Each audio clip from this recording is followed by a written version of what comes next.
Hello Aries, Sun, Moon Rising, and Venus signs. Kamusta po kayo? Sana po ay nasa mabuti kayong kalagayan. Welcome back po sa Star Tarot. At kung bago kayo dito, welcome din po kayo. Please subscribe, like, share my videos, and leave me a comment po kung nakaresonate kayo. Thank you. Tingnan natin kung ano yung mga messages and energy surrounding you today. We have the Knight of Cups. And so, this is an offer. Napakagandang offer. Nagliliwanag yung cup na binibigay sa'yo. So, this is something na po pwedeng nagpapakilig sa'yo or magpapakilig sa'yo. Something na will inspire you, will drive you, 'di ba? Yung mamomotivate ka talaga. This is going to spark your motivation and inspiration. So this could be love. No, this could be an offer of love para sa iyo. Kung kayo ay single pa at kung kayo ay lalo na if you are also looking for love. So po pwedeng merong magpapahayag dito ng kanyang pag-ibig sa iyo, meron ditong express ng kanyang romantic interest sa inyo. So pwedeng manliligaw, pwedeng merong mag-aaya sa inyo na mag-date kayo, yung ganun, no? At may mga magagandang balita din na po pwedeng dumating sa inyo sa ngayon that still could be related to love life, could be related also to opportunity para magising kumbaga, no, yung inyong creativity din, no? So pwedeng may mga ganon. So good luck sa iyo.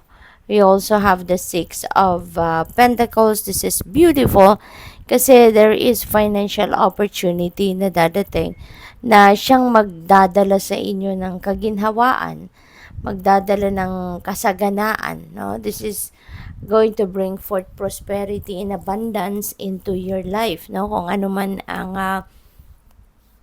opportunity na to.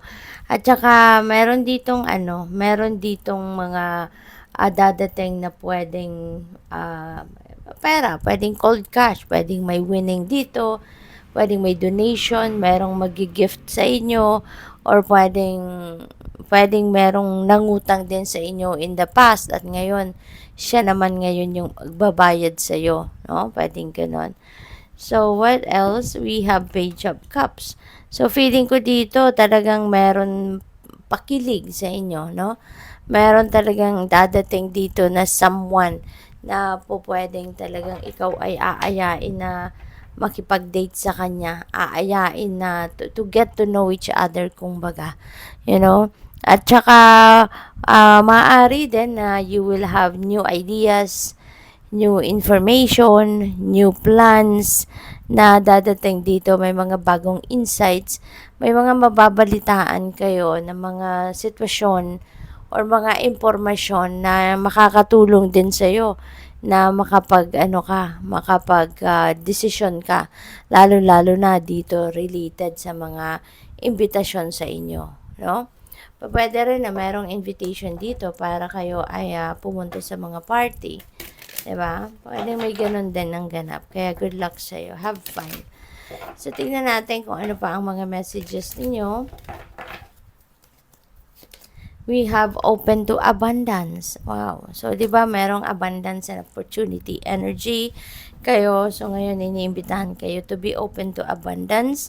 Believe that you deserve, accept plenty and prosperity. So, wag ninyong questionin, no? Wag na kayong magsabi na, bakit sa akin? Bakit ngayon? Diba? Bakit anong ginawa ko para biyayaan ako ng divine, ng ganito karami, no? So, sometimes, 'di ba, may mga naririnig tayong gano'n. So, wag nating gayahin 'yon, no?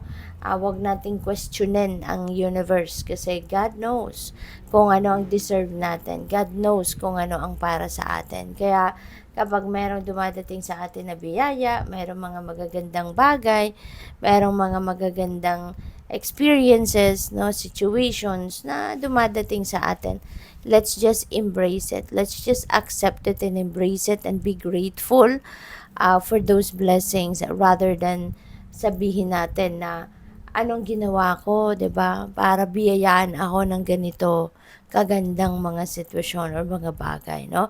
Wag na wag nating sasabihin yon. Instead, let's embrace it and accept it and magpasalamat. Yun ang dapat na gawin. Yun ang mahalaga. Okay? So, what else?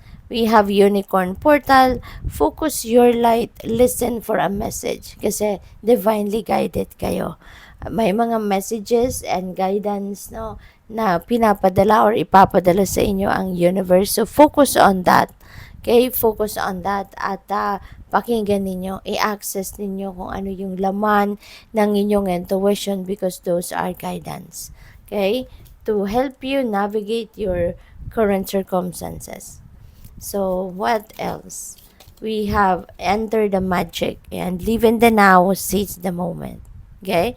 Live in the now. Huwag nating hayaan na makalagpas ang mga bagay-bagay sa buhay natin na hindi man lang natin in-appreciate, hindi man lang natin in-experience. Okay? Kasi yung mga pangyayari na nag-unfold sa buhay natin, hindi na yan muling mangyayari exactly as it unfolds sa ngayon. Pwedeng bumalik pa ang ganyang pagkakataon, pwede pang mangyari uli. Yung mga pagkakataon na yan. Pero ibang pamamaraan na, 'di ba? Ibang way na or iba na, hindi na katulad ng kung papaano yan nangyayari sa ngayon. Kaya let's give every opportunity, time, energy, okay? Para na talagang ma-savor ninyo kung papaano ito nag-unfold sa buhay ninyo. Para ma-enjoy ninyo. Wag na natin hayaan lagi na nakafocus pa tayo sa nakaraan. Nandito na tayo sa present. No? Wag na tayong bumalik pa sa nakaraan. That's already behind us. We don't have power over those things anymore.